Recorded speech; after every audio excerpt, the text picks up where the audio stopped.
तो बच्चों स्वागत है आपका इस एक लंबे टाइम के पश्चात। तो आज हम देखेंगे इस वीडियो में मुहावरे और लोकोक्ति।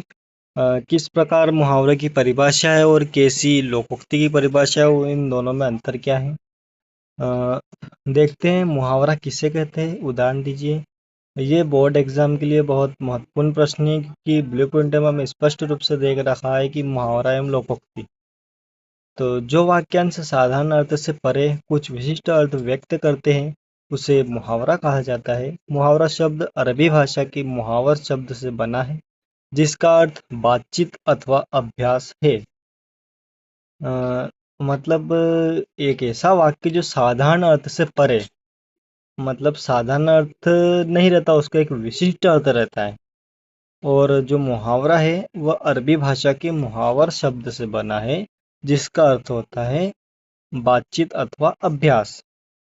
उदाहरण है हमारे पास आंखों का तारा होना। तो परीक्षा में आपको मुहावरे कई बार मुहावरे दे देते हैं कि ये मुहावरा है, इसका अर्थ निकालिए और इसकी वाक्यों में प्रयोग कीजिए। तो फर्स्ट मुहावरा आपको कुछ उदाहरण देख लेने, ऐसे आपको मुहावरे याद करने हैं और उनके अर्थ लिखकर परीक्षा में आपको वाक्यों में प्रयोग करना होगा। आंखों का तारा होना, अत्यंत प्रिय होना। राम अपनी माँ के आंखों का तारा होता है। और यहाँ पे आपको एक बात का ध्यान रखना है कि जो वाक्य में प्रयोग करेंगे आप, तो जो आंखों का तारा है उसी का वाक्य में प्रयोग करना है। वरना आप ये करे आओ कि जैसे कि अत्यंत प्रिय होना, तो अत्यंत प्रिय होना हमें वाक्यों का प्रयोग नहीं करना है कि आप ऐसे कर सको कि राम अपनी माँ के अत्यंत प्रिय होते हैं। ऐसा परीक्षा में मान्य नहीं होगा। तो आपको यही लिखना होगा कि जैसे राम अपनी माँ के आँखों का तारा है। दूसरा उदाहरण है हमारे पास ऊंची मकान फीका पकवान, जिसका अर्थ है मात्र दिखावा। और वाक्य में प्रयोग हो जाएगा इसका, जब मिठाई की दुकान से नकली माल पकड़ा गया तो सभी कहने लगे कि इसकी तो ऊंची दुकान और फीका पकवान है। यहाँ पे हमने अर्थ भी निकाल लिया और वाक्य में प्रयोग भी करना। आपको कैसे भी अपने हिसाब से वाक्य में प्रयोग कर देना चाहिए, पर वो सटीक थोड़ा सही होना चाहिए और जो मुहावरा है उसी का प्रयोग होना चाहिए। फिर अगला है अंधे की लाठी, जिसका अर्थ है एकमात्र सहारा। राकेश अपने बूढ़े माता पिता की अंधे की लाठी है। यहाँ पे आपको क्लियर नहीं दिख रहा होगा, पर मैं बोल के बता देता हूँ कि इसका प्रयोग है राकेश अपने बूढ़े माता पिता की अंधे की लाठी है। यहाँ पे वाक्य का प्रयोग जैसे मुहावरा का ही हुआ है कि अंधे की लाठी है। ठीक है। आप चौथा है आपे से बाहर होना। आपे से बाहर होना, जिसका अर्थ है क्रोधित होना। विनोद छोटी सी बात पर भी आपे से बाहर हो जाता है, जो कि इसका वाक्य प्रयोग हो जाएगा।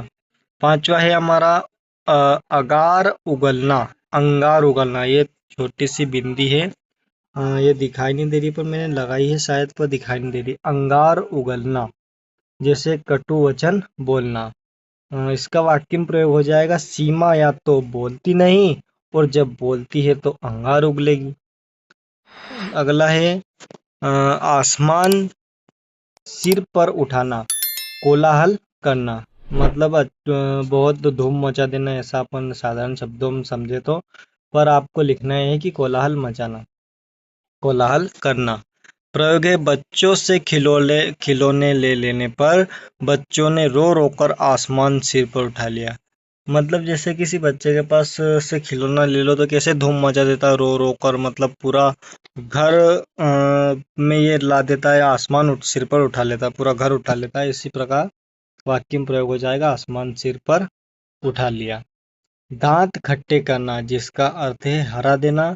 भारतीय सैनिकों ने कारगिल युद्ध में पाकिस्तानी सैनिकों के दांत खट्टे कर दिए थे। फिर बढ़ते अगले टॉपिक की तरफ, जो कि है हमारा लोकोक्ति किसे कहते हैं।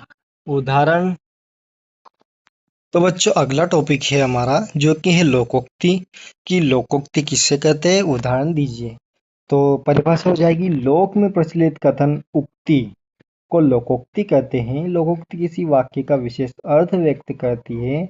वक्ता द्वारा कथन को अधिक तीव्र, तार्किक, युक्ति संगत व प्रभावशाली बनाने हेतु लोकोक्ति का प्रयोग किया जाता है। आपको परिभाषा में सिर्फ यहीं तक लिख देगा तो भी चलेगा कि वाक्य का विशेष अर्थ व्यक्त करती है। परिभाषा हो जाएगी अपनी, लोक में प्रचलित कथन, लोक में प्रचलित उक्ति को लोकोक्ति कहते हैं। लोकोक्ति किसी वाक्य का विशेष अर्थ व्यक्त करती है। ठीक है, बढ़ते हैं अगले टॉपिक के तक, जो कि हमारा उदाहरण। तो उदाहरण हो जाएंगे हमारे, अंधा पीछे कुत्ता खाए, जो कि एक लोकोक्ति है और जो पुराने समय में बोलचाल में प्रयोग की जाती थी, जिसका अर्थ है ना समझ के कामों का लाभ चतुर उठाते हैं। जैसे कोई व्यक्ति काम कर रहा है और वो ना समझे उसका लाभ जो कि दूसरे ही उठाते हैं। प्रयोग है, महेश बहुत ही ना समझ है, हर कोई उसे बेवकूफ बनाकर अपना काम निकाल लेता है, उसका तो वही हिसाब है जैसे अंडा पीसे कुत्ता खाए। लोकोक्ति का जब आप वाक्य में प्रयोग करते हैं तो इसकी एक विशेषता है कि जो लोकोक्ति हो तो आखिरी में, जो लोकोक्ति होती है वो वाक्य का आखिरी में ही प्रयोग की जाएगी, यह इसकी विशेषता है। जैसे इसमें आखिरी में है कि जैसे अंडा खाए और कुत्ता अंडा पीसे और कुत्ता खाए। अगली है हमारी, अपनी करनी पार उतरनी, जिसका अर्थ है अपने ही परिश्रम से सफलता मिलती है। जिसका प्रयोग है, मोहन नकल की उम्मीद में रहकर परीक्षा में फेल हो गया तो उसकी माँ ने समझाते हुए कहा कि अपनी करनी पार उतरनी।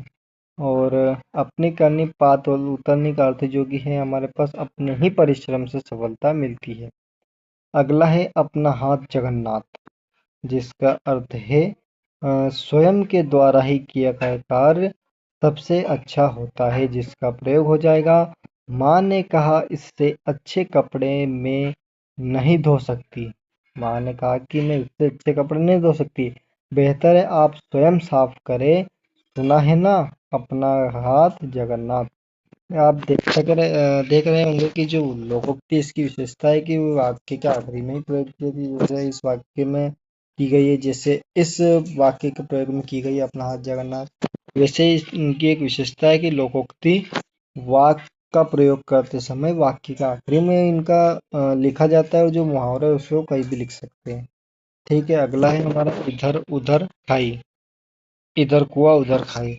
दुविधा की स्थिति अथवा दोनों तरफ से हानि की संभावना, जो कि इसका अर्थ है। जैसे प्रयोग है, जसप्रीत बुमराह को मैच खिलाए या ना खिलाए, पूरी टीम यह सोचती रही, क्योंकि सभी खिलाड़ी जानते हैं कि इधर कुआ और उधर खाई है।